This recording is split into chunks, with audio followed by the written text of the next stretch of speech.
तुमचा विश्वास, आमची बातमी. महाराष्ट्रामध्ये 50 लाख बोगस बांगलादेशी मतदार असल्याचा दावा करत काही मुस्लिम संस्था आणि राजकीय पक्षाकडून बोगस मतदार नोंदवल्याचा धक्कादायक आरोप भाजपा नेते किरीट सोमय्या यांनी पत्रकार परिषदेत केलाय. ते धुळ्यामध्ये आयोजित निवडणूक आयोगाच्या SIR प्रक्रियासंदर्भात माहिती देताना पत्रकारांशी बोलत होते.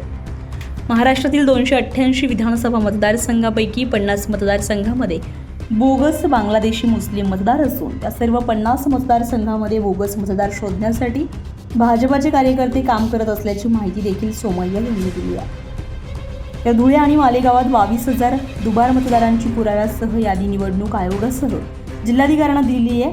24 वर्षांमध्ये हिंदूंची मतदारसंख्या दुप्पट होत नाही, मात्र मुस्लिम मतदारांची संख्या 4 पट कशी होते असा सवाल उपस्थित करत या बोगस मतदारांची नावे मतदार यादीतून वगळण्याची मागणी सोमय्या यांनी केली आहे. तरी पश्चिम बंगालमध्ये झालेल्या मतदानाविषयी बोलताना ते म्हणालेत की पश्चिम बंगालमध्ये 90 लाख बोगस बनावट घुसखोर मतदार निवडणूक आयोगानं SIR प्रक्रियेच्या माध्यमातून वगळल्यानं मतदानाचा टक्का पश्चिम बंगालमध्ये वाढलाय. त्यामुळे निवडणूक आयोगाचा त्यांनी स्वागत देखील केलंय. धुळ्यासह महाराष्ट्रातील 50 विधानसभा मतदारसंघामध्ये काही विशिष्ट BLO कडून SIR प्रक्रियेमध्ये घोळ केला जात असल्याचा आरोप देखील सोमय्या यांनी केलाय. त्यांच्यावर देखील कारवाईची मागणी केल्याची माहिती त्यांनी दिली आहे. हे महाराष्ट्रात बाहेरून आलेले आहेत, बांगलादेशून आलेले आहेत, त्यात कठोर चौकशी व्हायला हवे. महाराष्ट्र भाजपने 50 आता विधानसभा काढल्या आहेत की जिथे मुस्लिम मतदार 30-40 हजार पासून 3 लाखाचा आसपास आहे. तिथे मोठ्या प्रमाणात SIR दरम्यान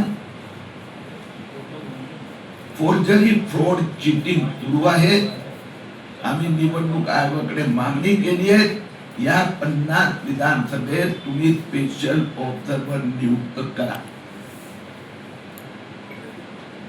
आपण पाहिलं होतं जे जन्म प्रमाणपत्र घोटाळा दरम्यान 2025 मध्ये देवेंद्र फडणवीस सरकारने 3 लाख बोगस जन्म प्रमाणपत्र रद्द केले. आज मी इथे धुळे आणि मालेगाव मध्ये आलो तर प्रत्यक्ष मेन 2 डिमांड आहे. धुळ्यातले आता आम्ही 40 बूथची यादी दिली आहे की जिथे मतदार मुस्लिम आहे, BLO मुस्लिम आहे आणि तिथे मॅचिंग 80% वर दाखवण्यात आलेला आहे.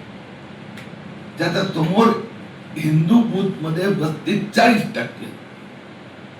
दुसरी गोष्ट 22,000 असे मतदार आहे जे मालेगाव विधानसभेत आहे आणि धुळे मतदारसंघात आहे. आतापर्यंत दोन्हीकडचे कलेक्टर टाळाटाळ करत होते. आता आम्ही दोघांना सांगितलं ही तुमची जबाबदारी आहे, दोन्ही ठिकाणी ही नावं राहणार नाही याची गॅरंटी आम्ही देत आहोत. धन्यवाद. सुनील निकम, आपलं शासन, धुळे.